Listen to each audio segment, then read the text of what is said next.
Like you, as a producer and writer, you're holding onto the ideas so much that it's kind of difficult to let go. But I think once you do, then it just like opens up a lot of different avenues as well for the sound, especially. Thanks for having me, Happy. My name's Josh. I'm from Lastlings. I'm one half of it. My sister can't be here today. So the album is called Perfect World. It's our second album, and it comes out on June 23, which is very soon. It's been about maybe even like 3 years of writing. More of like a journey through adulthood for Amy. I think a lot of the lyrics and the writing is telling her story from her perspective growing up. A lot of the decisions she's made, mistakes, the things she's learnt, and being okay to be on your own. And like we go through a lot of things in life, and I think it's okay for you to be alone, and you can always reach out. Yeah, she spoke about a lot of like mental health issues in it. This body of work is quite important to her, and it's quite important to me as well. Amy is my younger sister, so she's 6.5 years younger than me. But we started making music together.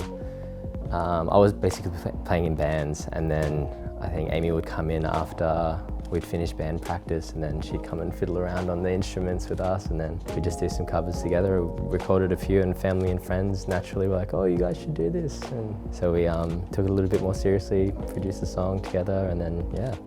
Our dynamic is really good. We are brother and sister, so we do fight, but I think with that, we can be really honest with each other, sometimes maybe too honest, but we can always forgive each other, and it's family. So we work really well together. We have super similar interests. We have the same interest in film, music, clothes, like all that kind of stuff. So yeah, we can definitely connect on a bunch of other things as well, not just music. So it's really good.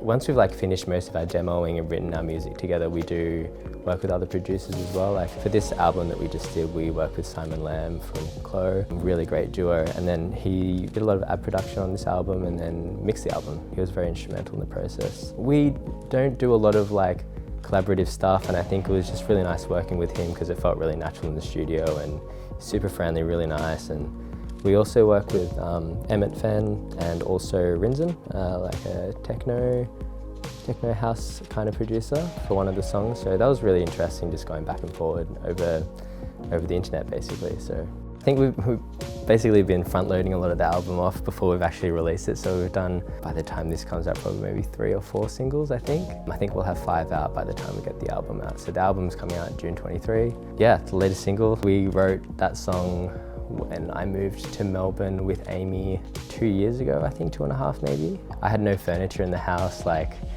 honestly just had a table, a few of my synths, my laptop, and some of my speakers and stands. I didn't even have a bed frame yet or anything. It was right in the middle of lockdown. Like the only place I could get furniture from was IKEA. So I think I was just blind ordering off IKEA, hoping it was gonna turn out good, and yeah.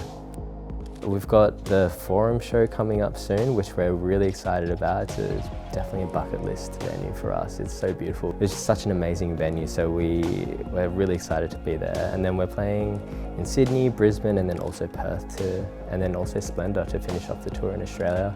Then we're going to the US. So yeah, we're really excited. I think there's a lot of nice things coming up for us in the next few months. James, thank you so much for having me. It's a beautiful studio. Thank you.